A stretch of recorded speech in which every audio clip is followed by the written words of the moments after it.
This is maybe the most important one, is to trade in unbelief for belief. We're by nature the unbelieving kind. Remember? Remember what Ronald Reagan would say? People would always say, some foreign leaders would come in and they'd say, well, we're going to do this or we're going to do that. Remember with Gorbachev? And Reagan said at that press conference, he quoted some Russian phrase, I don't know what it was, but that meant, we trust you, but we're going to verify. Trust but verify. Y'all remember that? Well, when it comes to our nature, I think we are by nature the people who need the verification. Lord, we believe, but could you sort of pep it up here and make sure that our belief is validated, that we have reason to believe? The writer of Hebrews said it like this: without faith it's impossible to please God, since the one who draws near to him must believe that he exists and that he rewards those who seek him.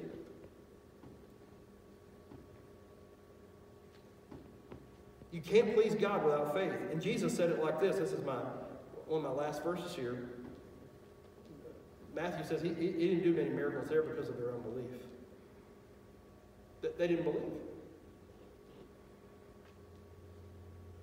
By nature, I am inclined, my deepest nature, if I'm not careful, I can become a very fatalistic, pessimistic, sarcastic, and unbelieving person. It's all gonna be right.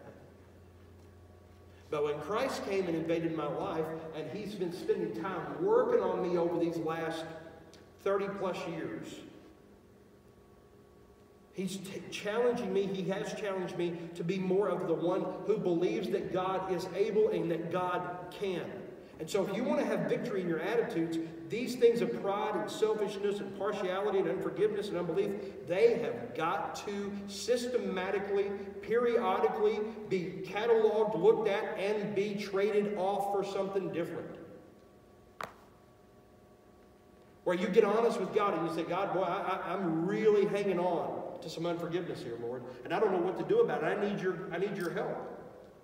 Or I'm having a problem with arrogance and pride, or being selfish, or having no belief, or holding prejudice against someone. Got to change those attitudes.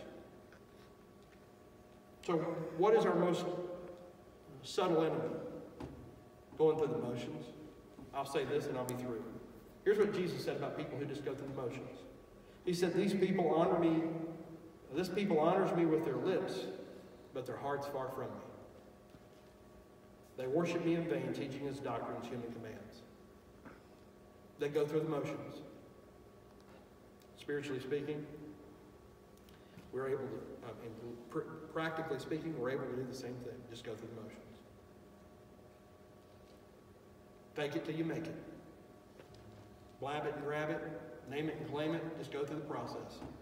Look the part. But down deep in who we are, our thought life is riddled with everything except the mind of Christ. Our heart life, our attitude life is unlike Christ. God will not give you victory over sin and victory in the Christian life. He won't give it to us as a church. He won't give it to us if we don't work at it with His grace in these areas. These are just two of the 7 we're going to look at over the next 2 weeks. And so I want us to pray. If you bow your heads.